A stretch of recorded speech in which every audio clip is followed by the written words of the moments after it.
Welcome back. Today we are going to look at time management as it should be done. I'm sure we all have strived to pack 25 hours days into 24 hours that all of us have. And let's see what we can do about it. Raise your hand if you have tried packing a lot more and more and more in your day and you fail and you feel that you have failed miserably. And you are not alone. I felt a lot of times like that. And I know many people feel exactly like that. A lot of people lament. Raise your hand if you have tried packing a lot more and more and more in your day if only have 48 hours a day. But let's face the fact, yeah, nobody has. Every one of us have only 24 hours a day. So the problem is not actually managing time. The problem is something else. Let's look at what the problem is and let's see what the solution should be. Let's move ahead.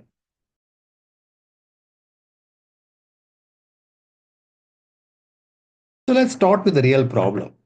The real problem is that time management is not at all about time.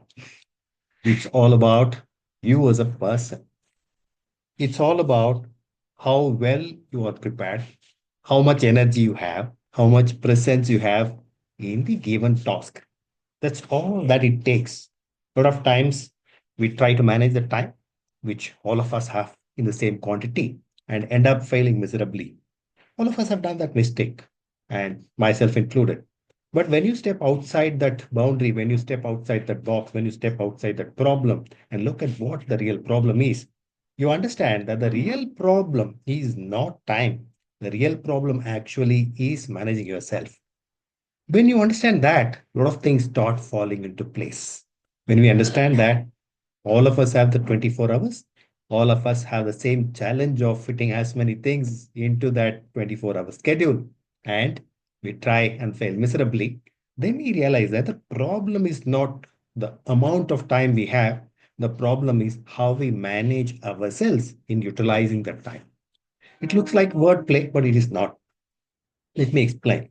If you try to fix more and more and more things into your schedule, what happens? Your schedule gets overcrammed, your schedule gets very busy, and you are running from one piece of things to another piece of thing to another piece of thing. That is what happens with everybody's life. Typical corporate life, that's what happens. Meeting after meeting after meeting after meeting. Sometimes you wonder as to what you have done during the day. You have not really done any productive. You feel miserable, and the miserability continues forever and ever. However, if you step outside that box and look at what is it that you're trying to accomplish, what is it that is really important to you, and why you are trying to accomplish that, and given your mood swings, given your energy swings, given where you are in terms of what you want to accomplish, when you prioritize things, basis what is important to you, basis your energy levels, basis what needs to be done for the organization that you're working for, a lot of things start falling into the place.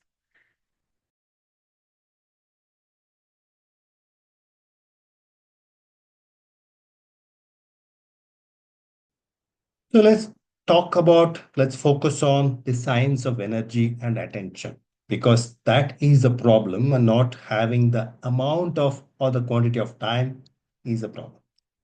What is the science of energy and attention? The science of energy says that we all go through our circadian rhythm, and there are peaks of energy for us.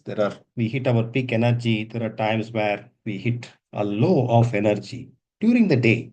And during the week, during the month, we hit a patch of high energy. There are days where we hit a patch of low energy. So that's over a period of time. But even within a given day, the fact is that we hit high energy levels, we hit low energy levels.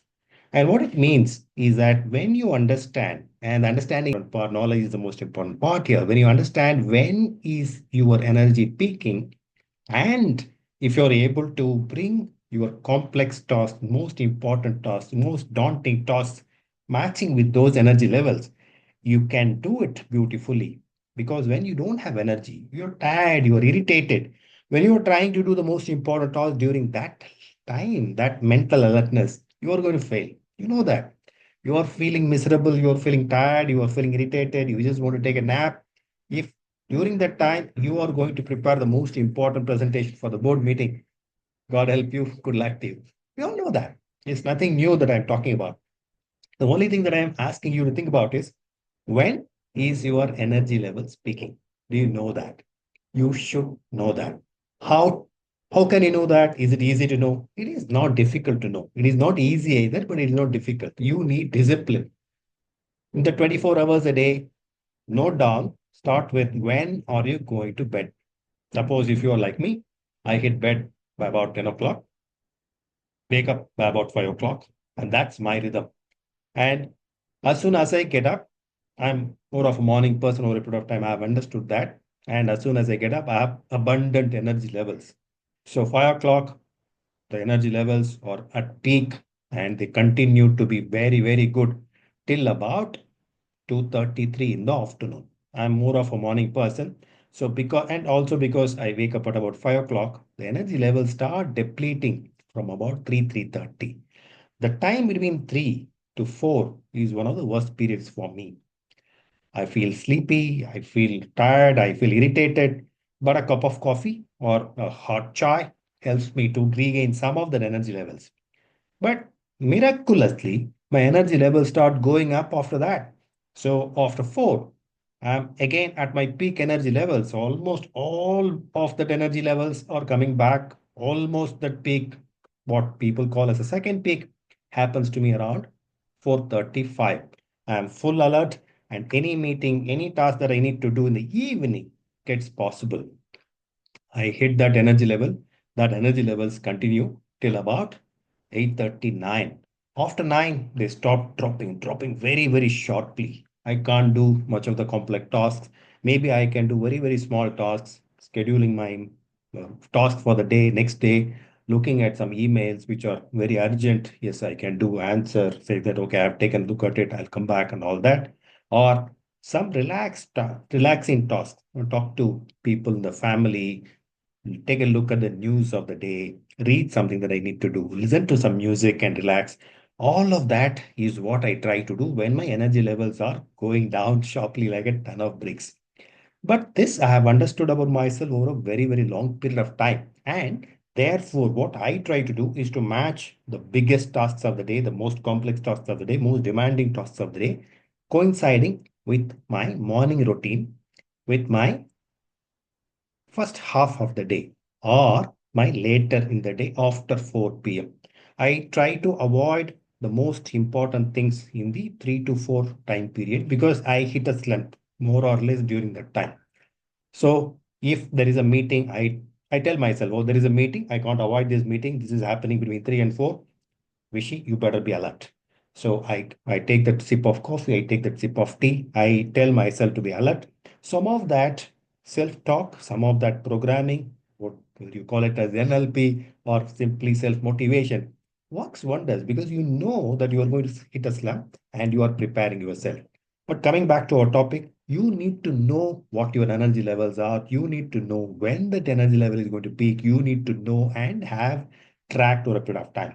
Again, as I said, it's not difficult, but it's not easy either because it demands discipline from you. Take a notebook, note down, start with when you are going to bed.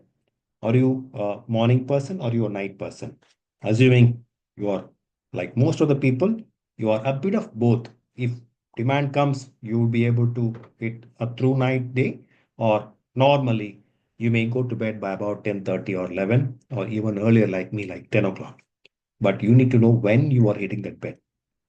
When are you getting up? And how do you feel immediately after a good night's sleep? If you don't have that good night's sleep, you will feel irritated. Everybody will feel irritated. Everybody will be feeling tired. I'm not talking about that. But if you have had a decent good night's sleep, how are you feeling after that? You should be feeling full of energy. Are you feeling that? And what is your morning routine like? Do you exercise? How long do you exercise? And after exercising, how do you feel? After having breakfast, how do you feel? What are your energy levels? Do you feel like I want to do things now? I'm buzzing with energy. Do you feel like that? Or you feel, oh, another day? How am I going to pull off this day? Do you feel like that? And during the day, if you watch yourself, when are you raring to go? When are you feeling, oh, I'm hitting a low, yeah? I need a cup of coffee. I need a cup of tea. I need some energizer. I feel sleepy. When are you hitting that trough? So you can feel, and if you are self-aware, and that is where noting down comes. If you can note down 1 hour periods, let's say from morning to the time that you hit bed, how you are feeling. Do you feel full of energy or you feel tired? Just these two things. Am I feeling energetic? Am I feeling tired? Just these two things over a period of time during the day. If you do it for 3, 4 days, you would know yourself. That's all that it takes. When you know yourself, when you know by what time you are hitting the peak energy level, by what time you are hitting the trough, you will be able to map out. And that mapping out would help you enormously because then you can match that map in terms of high energy levels with the most complicated, most daunting tasks, with the low energy levels with some simple tasks in terms of what you need to do. There are always tasks to be done. And as long as you have the wherewithal to compartmentalize and schedule those tasks the way you see it, you can do whatever you want. And that is the first step towards productive management of yourself, which is what time management is actually all about.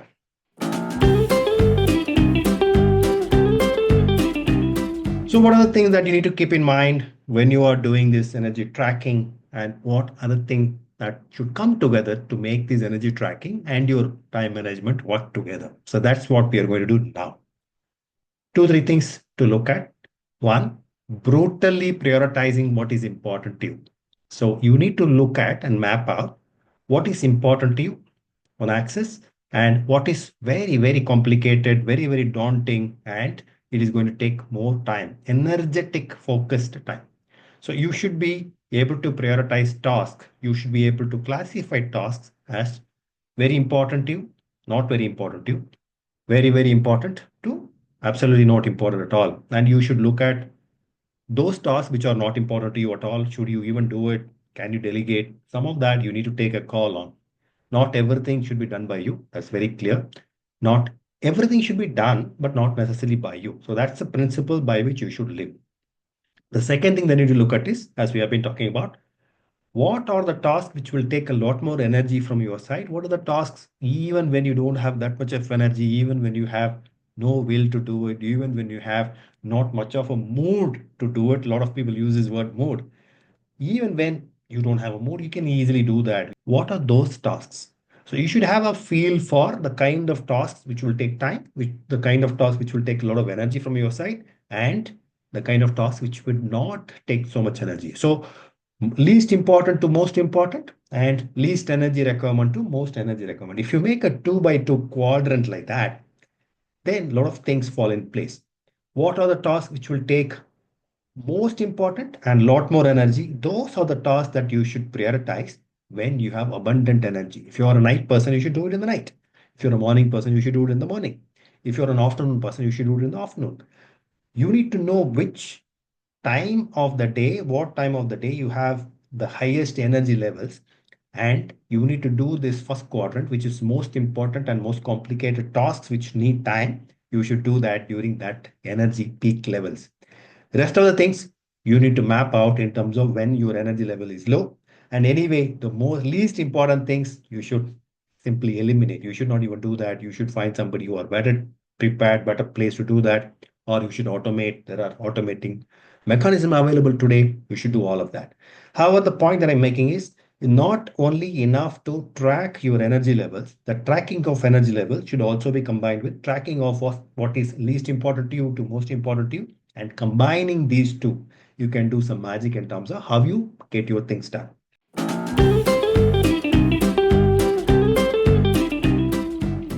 You should also look at what are the distractions which come into your daily routine. Or you a person who gets onto Facebook and forget time, you reel after reel, or you get into Instagram, go after reel after reel after reel after reel. Do you do that? Or you a person who gets onto a call and talk not only official work but also about personal work and so on? It's important to an extent, but if you get lost in talking, then you are losing time of the track of the time as well. So you need to look at what are all the enemies of your time schedule, what are all eating from your time schedules, and remove them. So you need to track energy, you need to prioritize, you also need to remove, identify and remove distractions. When all of these come together is when time management really starts working wonders for you.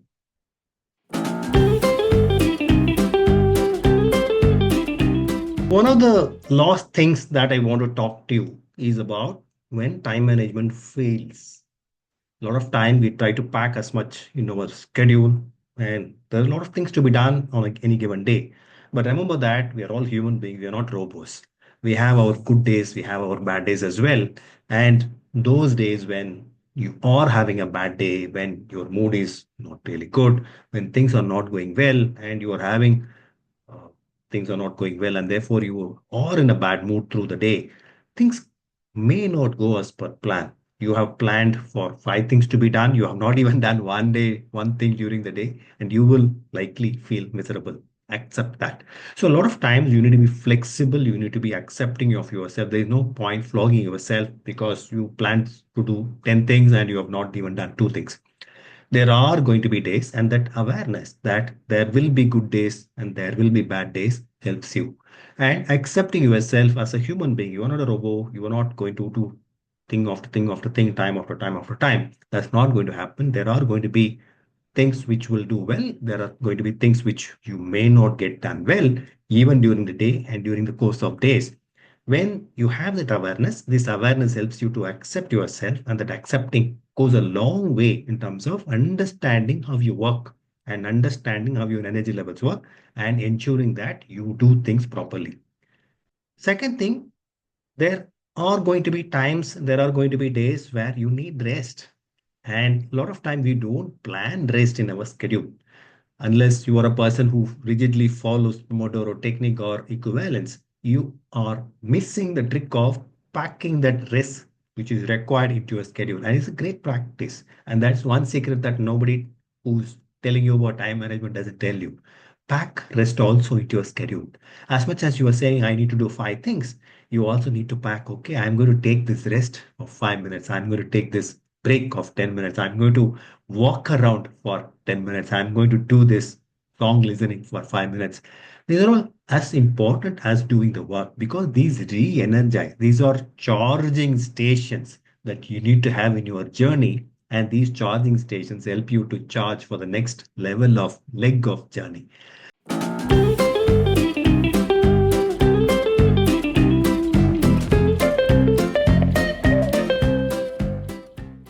So pack your schedule, be flexible, ensure that you match your energy levels with whatever you are doing, and also ensure that you pack a bit of rest into your schedule. Unless you recharge, unless you take rest, unless you ensure that you are up there after every arduous task, charged enough, you may not be fully be able to pay attention to have that energy levels, get things done, even when you have ample time to do the job. So having 1 hour to do a job which would take only 45 minutes is not equal to getting the job done. You should have the energy and the inclination and the mindset and the mood and the josh to get the things done.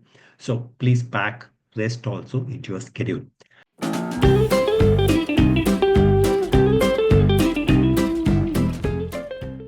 I've also given the link of the energy awareness level tracker as part of this. You can see the link below the comment section, and you can easily download that link, print it out if you want, or copy it, paste it on your Excel sheet. It basically tells you the time of the day, the energy in terms of how you assess your own energy levels, where you having very high energy levels, where you having very low energy levels, where you even tried to even fill this up, all of that in that column. What kind of activity were you doing? And sometimes the boredom of the activity also induces low energy levels in us. The moment the activity is very interesting, our energy levels spike up. So that can also be a cause and effect. It's very difficult to determine what is cause and what is the effect. Usually the energy levels determine whether you are able to do the activity very well. So put that activity in terms of what that activity is. Third, how you felt about your energy, about the activity.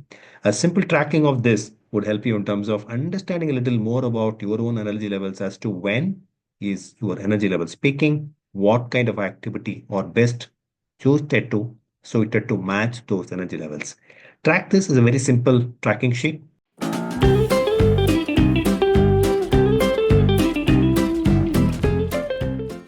So, just to quickly summarize what we have been talking about, one, we talked about understanding yourself in terms of your energy levels. We talked about prioritizing tasks. We talked about the 2 by 2 matrix, where we talked about least important to most important tasks and least energy levels, tasks which take very, very little energy to lots of energy levels as you see them, and prioritizing those tasks which are on the top quadrant basis your circadian rhythm that you have understood. We also talked about how you need to be flexible. We also talked about how you need to be accepting of yourself. And finally, we also talked about how rest is as important as packing schedule. So go ahead, use all of this and be very, very productive.